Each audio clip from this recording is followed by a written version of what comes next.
Picture this. You stumble across a company boasting an absolutely incredible 18% return on equity. It's generating $7.26 per share in quarterly earnings. It holds a wide moat rating from Guru Focus, and its stock is currently sitting right near all-time highs. I mean, on paper, it sounds like the absolute perfect Buffett stock, doesn't it? Well, here's the massive problem. According to Benjamin Graham's framework, it's overvalued. According to Peter Lynch's framework, it's too expensive for its growth.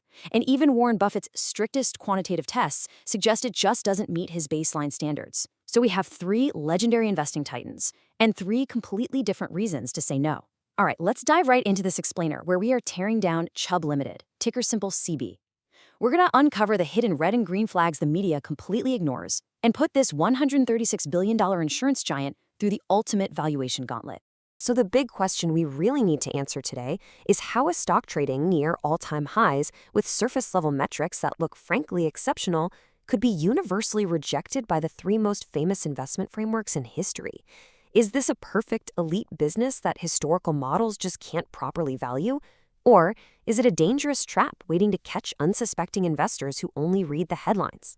Let's find out. Let's kick things off with Section 1, an elite insurance giant.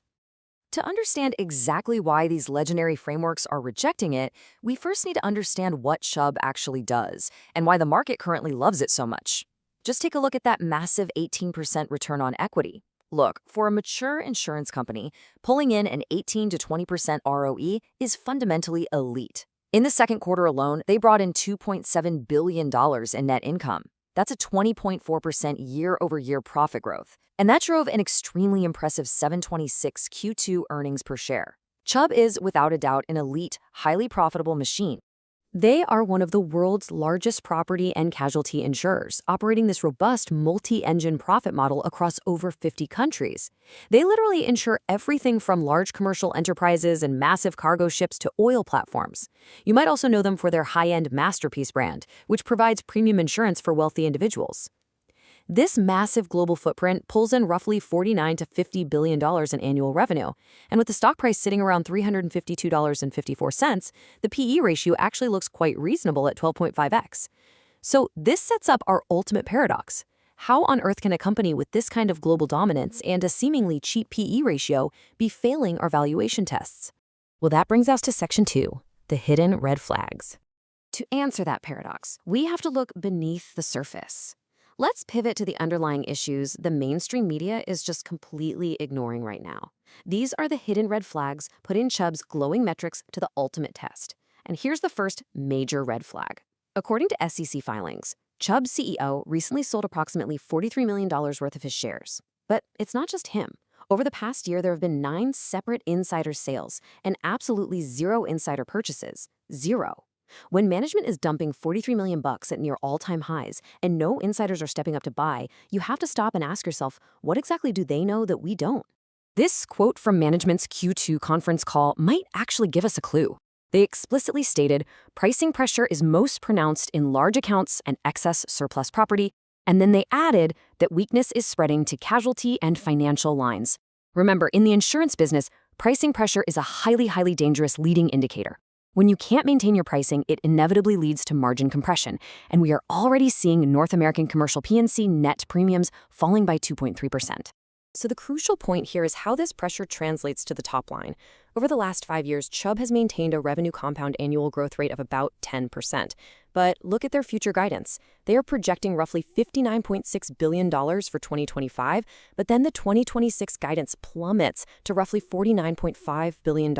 That is a massive 17% drop. Now, yes, to be fair, some of this contraction is simply due to them exiting the agricultural business, but an anticipated drop this severe makes that historical 10% growth rate look like it's masking some really serious future headwinds. And then we have the most confusing red flag of all, the return on invested capital. Depending on the data provider you use, you get wildly different stories. Guru Focus and NASDAQ show an ROIC of 12.29%. Meanwhile, Investlake's trailing 12-month data shows a staggering 0.3%. But here's the real takeaway. Even if we assume the higher 12.29% figure is correct, it still falls short of Warren Buffett's strict 15% threshold for high-quality moat.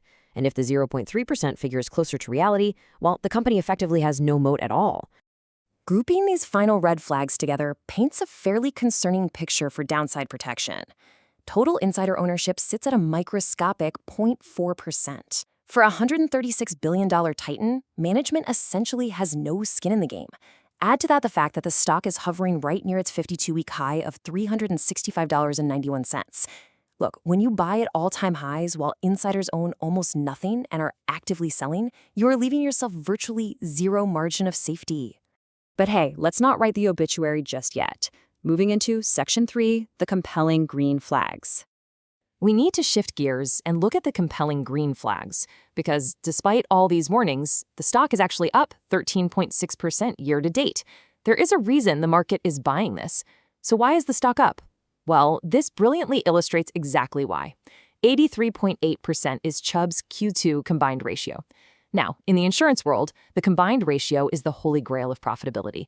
Anything below 100% means you are generating pure profit on your underwriting alone, before you even invest a single dollar of the premiums you collected. An 83.8% ratio is literally best in class. It means for every dollar they collect in premiums, they only pay out 84 cents in claims and operating expenses. They get to keep a full 16 cents in pure underwriting profit. That's huge. They achieve this incredible efficiency through their diverse multi-engine segments, providing just immense stability. North America Commercial grew 8.9%, while North America Personal grew 6%, and that was backed by a phenomenal 67.3% combined ratio in that specific segment alone. Add in Overseas General jumping 10.2% and life insurance growing 7.5%, and you have a total powerhouse. Because they don't rely on any single market, Gru Focus awards them a moat score of 8 out of 10. That is the key anchor point for the stability, placing them in the top 0.34% of all 595 insurance companies. It's also exactly why, out of 25 analysts, the consensus remains a solid buy, with a price target of $365.26. Plus, insurance companies also have a massive advantage in our current macroeconomic environment.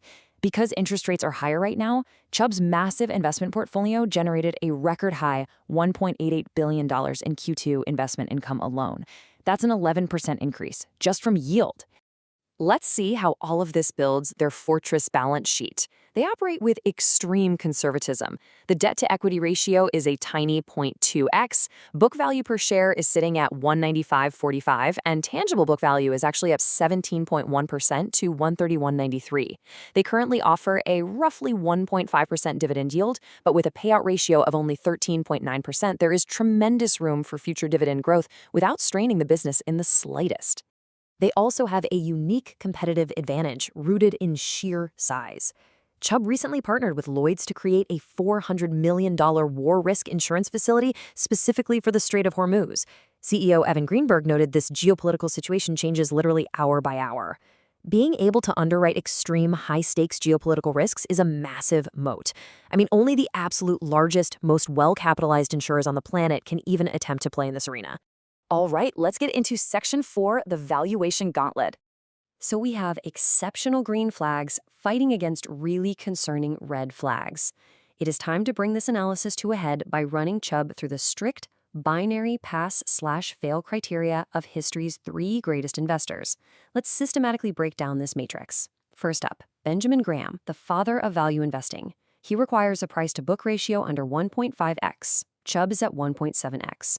Furthermore, the stock's current price of around $352 exceeds the conservative Graham number valuation of roughly $330. With absolutely no margin of safety, Graham gives it a hard fail, scoring it 38 out of 100. Next up, Peter Lynch, the king of growth at a reasonable price. Lynch wants a PEG ratio under 1.0 and EPS growth above 15%. While Chubb's PEG is 1.47 and EPS growth is only 7.5%. Lynch's golden rule is that PE should match the growth rate. A 12.5 PE against 7.5% growth is a glaring mismatch. Lynch gives it a fail too, scoring at 41 out of 100. Finally, Warren Buffett. He wants an ROE and ROIC both above 15%. Chubb absolutely crushes the ROE at 18%, but misses the ROIC threshold at 12.3%. Because of the elite combined ratio and global diversification, Buffett wouldn't outright reject it, giving it a partial fit, but it's certainly not an aggressive buy for his framework. Which brings us to Section 5, the ultimate moat debate. This brings us to the core contradiction of this entire explainer. Does Chubb actually have a durable competitive advantage that justifies ignoring Graham and Lynch? We have a direct clash of perspectives here. On one side, Guru Focus argues Chubb has a wide moat due to its global scale, regulatory barriers, and the pricing power of its high net worth masterpiece brands. But on the exact opposite side, the purely quantitative data from InvestLike screams no moat. They point directly to the low ROIC and a gross margin of 35.2%, which sits notably below Warren Buffett's preferred 40% threshold for a durable advantage. We can synthesize this debate by really looking at the types of moats. Chubb undoubtedly possesses a powerful scale moat and a cost moat. They are one of the most efficient underwriters globally. We saw that clear as day with the 83.8% combined ratio. But at the end of the day, insurance is fundamentally a commodity business. What they lack is an unassailable pricing power moat. When management openly admits pricing pressure is spreading, it proves they can't simply raise prices without losing customers. The moat is durable, yes, for sure, but it is not impenetrable. And finally, Section 6, the final verdict. It's time to bring all of this together to render a final, impartial judgment on this massive insurance titan. Based on the data, Chubb is the ultimate terrific company, mediocre stock.